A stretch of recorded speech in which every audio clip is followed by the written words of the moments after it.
সবচাইতে বেশি জান্নাতে প্রবেশ করাবে যে আমল, বিষ্ণু বললেন, এক হচ্ছে আল্লাহর ভয়, আরেক হচ্ছে সর্বোত্তম আচরণ। প্রিয় ভাইরা, ইসলামের মেজাজটাকে চিনে নেন, ইসলামের এসেন্সটাকে বুঝে নেন।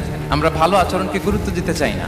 অনেক নামাজি লোক দেখবেন নামাজ পড়তে পড়তে কপালে কালো দাগ ফেলে দিচ্ছে, বাসায় বউয়ের সাথে খারাপ আচরণ করে, খিটখিটে মেজাজের, প্রতিবেশীর সাথে শুধু ঝগড়া, কলিগদের সাথে ঝগড়া, মারামারি, দুঃসম্পর্ক, এরকম আছে না? নাই বলেন, আছে না? কিন্তু নামাজি, অনেক বড় হাজি, একদিনও কোরআন তেলাওয়াত মিস হয় না।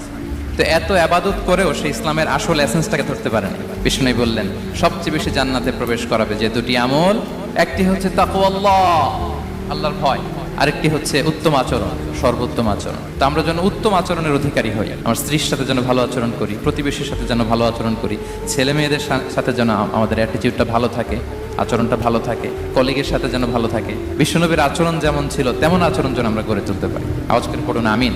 সুনানে আবু দাউদের এক